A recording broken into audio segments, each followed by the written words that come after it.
We're glad to have you back. You're still watching the morning show here on Arise News, and the federal government has cracked down, or is cracking down, on NSAS protesters, charging prominent supporters of financing terrorism, thereby freezing accounts, arresting others, and seizing the passport of one.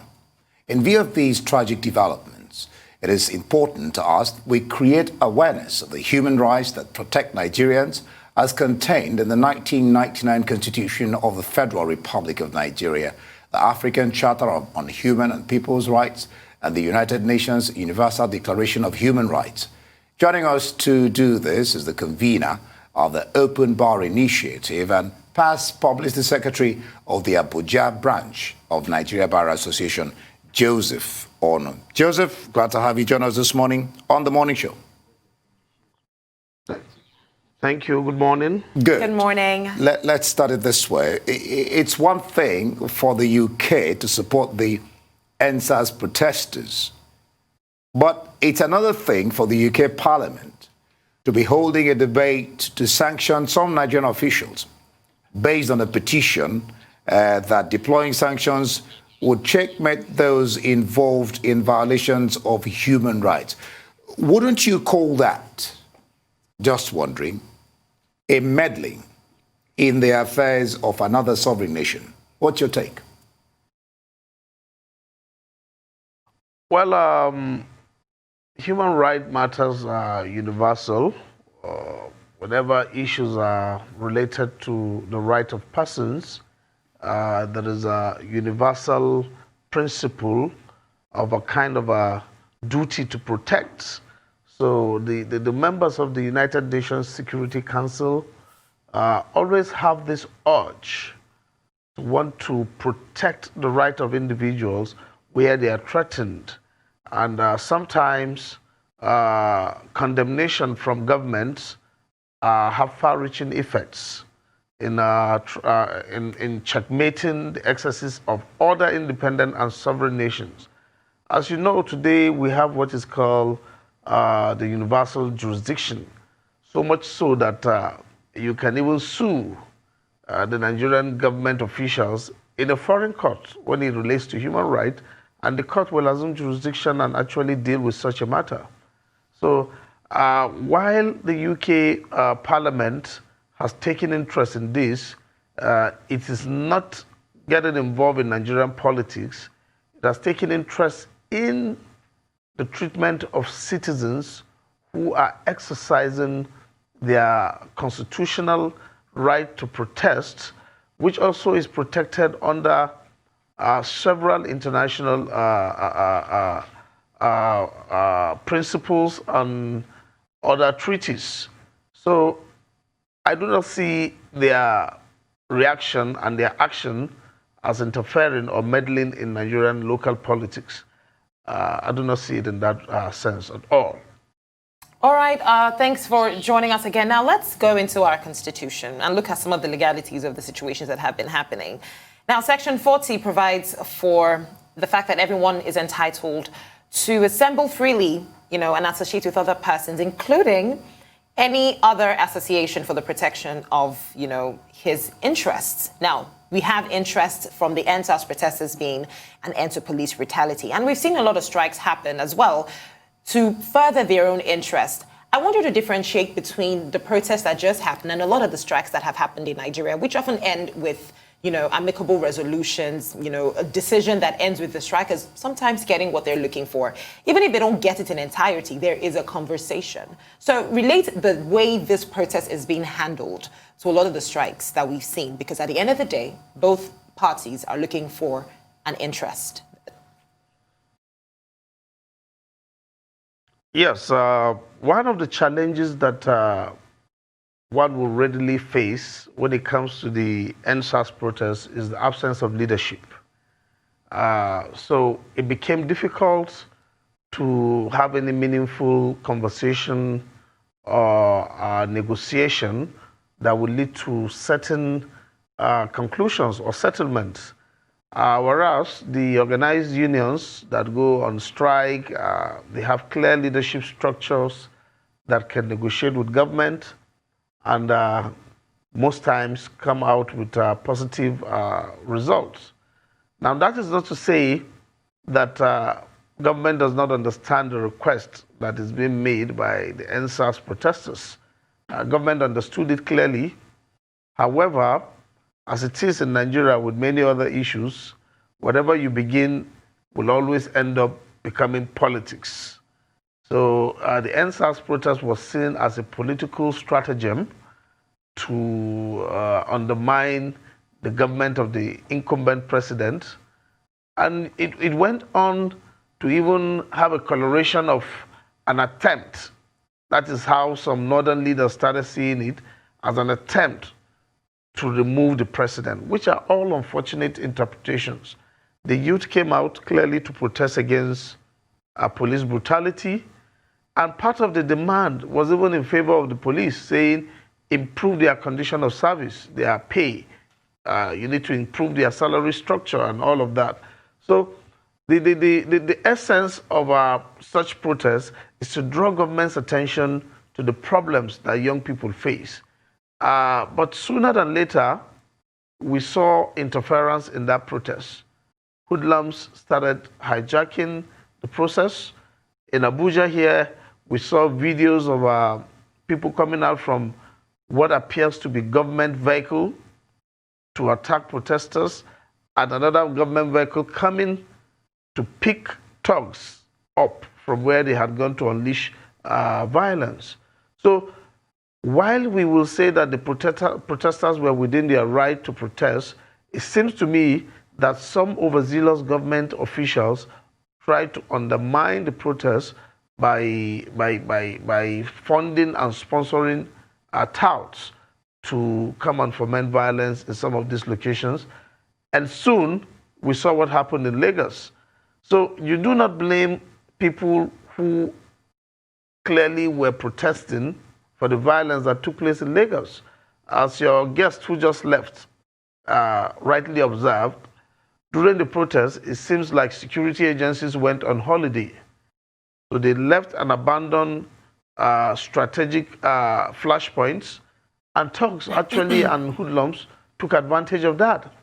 When you have a protest of the magnitude that we just saw, it also presents an opportunity for the government to heighten security in certain locations, in states and around the country. But we saw the complete opposite of that. Wherever you see policemen or military officers, it seems they were concentrated around those protesting. And we knew that these people protesting were peaceful, largely peaceful, until hoodlums took over the process. So I would like to also place some blame on the government for allowing security to break down, because the police went on vacation. You go to other jurisdictions, other countries, when the protests of this magnitude is being unleashed on a nation, you find that the police in US, you have the National Guard, they will come to beef up security and make sure that the tension does not exceed what is visible. So you need to control the crowd and control the protesters. And you knew that the violence actually took another turn after the shooting in Lekki. So it became like those who were not interested in NSAS protests now suddenly found reason to also go out on the street. And these are uncoordinated protesters, so they start unleashing violence. And then soon, people start discovering warehouses where food and other palliative, so to say, were hidden. And this had a very terrible effect across the country. So if the government is cracking down on protesters now, if tomorrow youth decide to come out again, do they think that the young people will have the confidence and the trust to engage the government? It may become a fight to the finish. If you ask people to calm down, we're going to respond to you, we're going to accede to your request, and then immediately afterwards, you started freezing accounts, you started seizing international passports, and then you also make some people go on the ground. Joseph, you will hold your thoughts. We'll keep you on pause. When we come back from this break, we'll talk about CBN and the fact that some accounts have been frozen. Stay with us. We'll be back in a bit.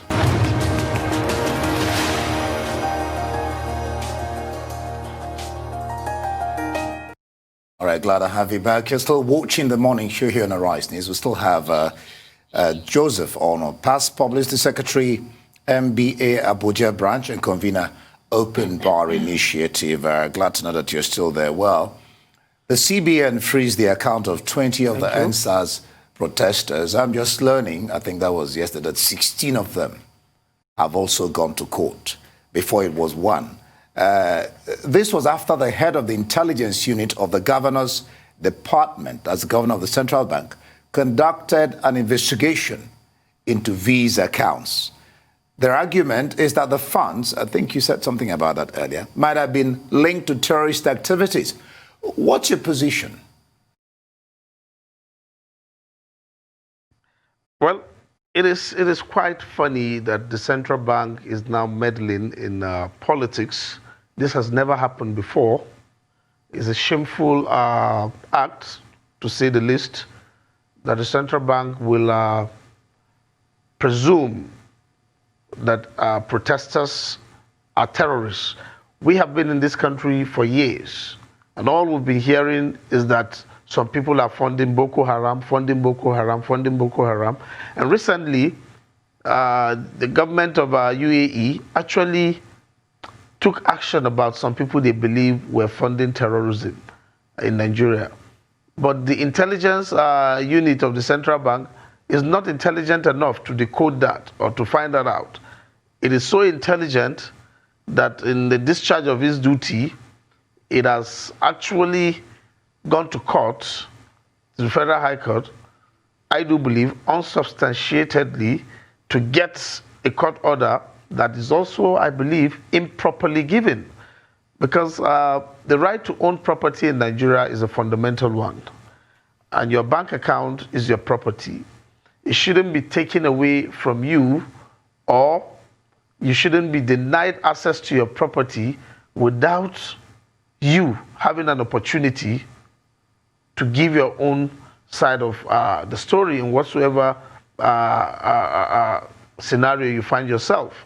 Now, the judge, I believe, that gave that order probably was under pressure or under some kind of influence, because ordinarily he should have asked to hear from the people that the central bank is trying to deprive of access to their accounts. Are these people under any sort of investigation? Have they been arrested? If they are funding terrorism, what has the police done? What has the DSS done? Have they arrested them? And what sort of terrorism are they funding? Is it the NSAS? Has NSAS been categorized as a terrorist organization? And under what law is the CBN even pretending to do this? Because I do not recall the central bank being the manager of individual accounts. It would have been proper for the central bank to ask banks to do that if there are valid concerns from security agencies. I should think that if it's even a terrorism matter, the Office of the National Security Advisor should be taking the charge in this. He should be the one asking the banks, not central bank, asking the banks with where these accounts are lodged to freeze them if he has gotten a valid court order. So the central bank is actually taking up responsibilities that will make it more of a political institution than what it is designed to be. It is meddling too much into areas that it shouldn't, and it's quite unfortunate. Absolutely. Now let's also talk about where some of the legal backing for some things are happening come from. We know that Nigeria is a state party to the International Covenant on Civil and Political Rights. Now, Article 21 governs the right to a peaceful assembly. So with regards to the six protesters that were arraigned in Abuja who have, been granted bail, and also the caveat on future protests, because, now it's been said by the Lagos State government that, people should not come out again for another protest. Is this right? Should that happen? Have the Lagos State government, by proclamation, amended the Nigerian constitution? I don't even want to go to international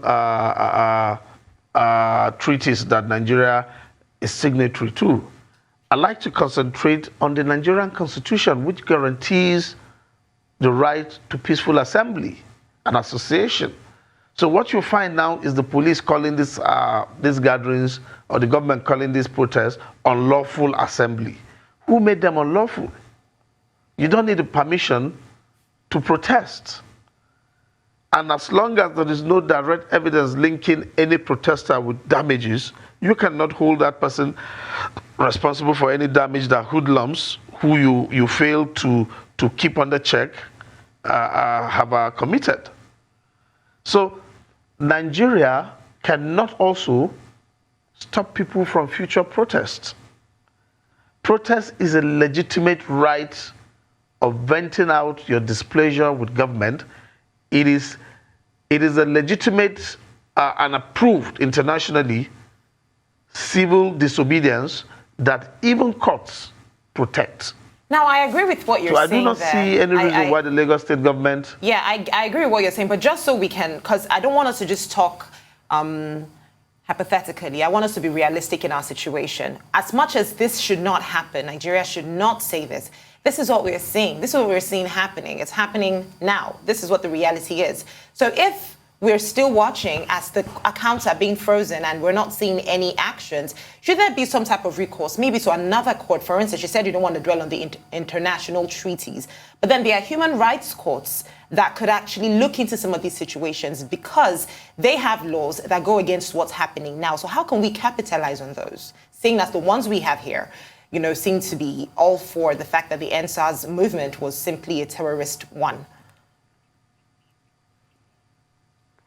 Well, let me take you in this direction now.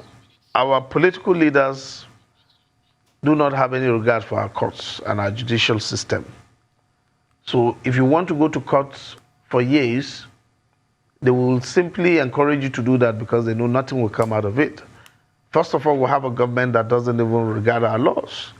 The laws are clearly written that certain persons are not entitled to tenure extension, but we have the immigration board still in office. We saw what happened in the Pen Cup. The law is clear, and the president did what he wanted. So like I said recently in the program, that Nigerian laws are what the politicians say they are. Our politicians are actually more worried with the step that is being taken in the UK. They are more concerned when their right to travel abroad for medical checkups or for leisure is being threatened. So that is why the action in UK, for me, is welcomed. The UK Parliament's action is welcomed. Perhaps it will make the government have a rethink on what they are doing. And I pray other countries join in mounting pressure on the government, because if it is about going to human rights courts and trying to get the government to act right, they will continue telling you that this is terrorism. This is terrorism. This is national security. And the judges will also not have the guts to want to resist the pressure from government. So all we can do is to keep shouting and to keep this matter, just as you're doing, keep it on the front burner so that we keep talking about it. Perhaps the government will have a rethink and change course. But as far as I'm concerned, most of our judges are pliable. You go there, you have a clear case, and what the government wants will happen. Well, Joseph, when you said this... let's keep the pressure up. Yeah, when you said this, I wonder, you're a lawyer, and, some also come and say, judiciary is fantastic, we're getting there. So when you said this, one wonders. But we have to leave it there. Thank you so much, Joseph Ono there. Past Publicity Secretary, MBA, Abuja branch. Thank you for being on the program.